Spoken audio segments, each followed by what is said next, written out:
실제로 한약을 복용하셔서 뇌졸중, 어떤 전조증이라든지 이제 어지러워서 쓰러지시는 비율이 현격하게 줄어들므로써 중풍으로부터 해방되는 분들이 많이 계십니다.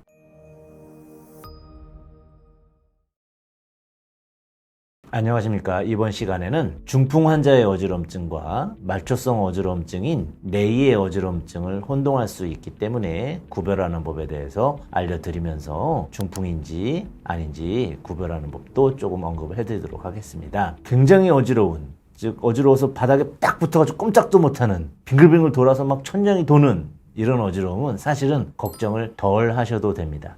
말초성 어지럼증의 특징이거든요. 물론 잘 안 낫고 굉장히 힘듭니다. 치료를 하게 되지만 생명과는 크게 연결되지 않는 그런 어지럼증이고요. 중풍이라 해서 뇌졸중이라고 하죠. 한방에서는 가운데 중, 적중 할 때 이제 풍에 맞았다. 그래서 이제 중풍이라고 합니다. 한방에서 풍은 갑작스럽게 발생한 질환을 통칭하는 것입니다.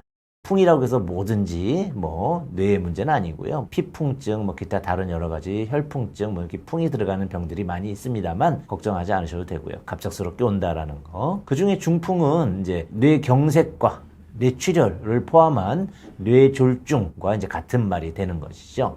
뇌졸중 환자는 노령층에 있어서 특히 많이 발생을 하게 되고요. 전체 노령 사망자의 14% 정도가 중풍에 의한 사망이다라고 해서 우리 주변에 흔히 발생하는 질환입니다. 어머니들, 아버님들이 갑자기 겨울에 혈관이 좁아지면서 추운 날 쓰러지셔서 응급실 가가지고 하루도 안 돼서 나 멀쩡해 이렇게 퇴원하시는 분들 계시죠.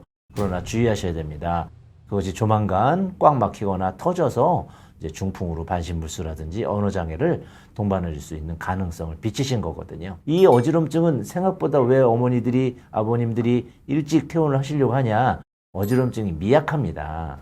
평상시에도 그냥 어찔? 약간 중심 살짝? 이런 정도의 그 어지럼증이다 보니까 이거 갖고 대수롭지 않게 기립성 어지럼증과 비슷한, 빈혈보다도 덜한 그런 어지럼증 양상을 보이기 때문에 너무 경미하게 생각하시는 거거든요. 실제로 더 생명에 지장을 줄 수 있는 어지럼증, 이런 가벼운 어지럼증입니다. 내가 혈압약이라든지 기존의 고지혈약이라든지 이 중풍과 관련된 어떤 치료를 받지 않고 그 검진상에서 이상이 없었다 하더라도 일과성 뇌허혈이라든지 노인성 혈관 어떤 기능장애 등으로 인해서 멀쩡하시던 분들이 중풍으로 쓰러지시는 경우들이 많이 생기기 때문에 가벼운 어지럼증일수록 정밀한 검사를 통해서 중풍에 의한 어지럼증인지 말초성 뇌에 의한 어지럼증인지를 구분해 보시기를 권해드리고요. 그런 어지럼증으로 한방에 방문하시게 되면 그 혈관 노화를 막아주는 치료를 한다든지 또는 뇌의 혈류가 잘 순환이 되도록 뇌 찌꺼기, 어혈이라고 하죠. 어혈을 제거해주는 약을 쓴다든지 해서 전통적으로 과거부터 이제 중풍이 오면 한방 질환으로 많이 치부를 했죠. 한방에서 컨트롤이 잘 되는 질환입니다. 그래서 방문하시면 충분히 치료가 되실 테고, 요새 한방에는 이제 입원실을 갖추고 있는 한의원들이 많이 있어서 입원해가지고 케어를 받을 수 있는 기회도 많이 제공되고 있으니까 방문하셔서 꼭 예방하시면 좋겠습니다.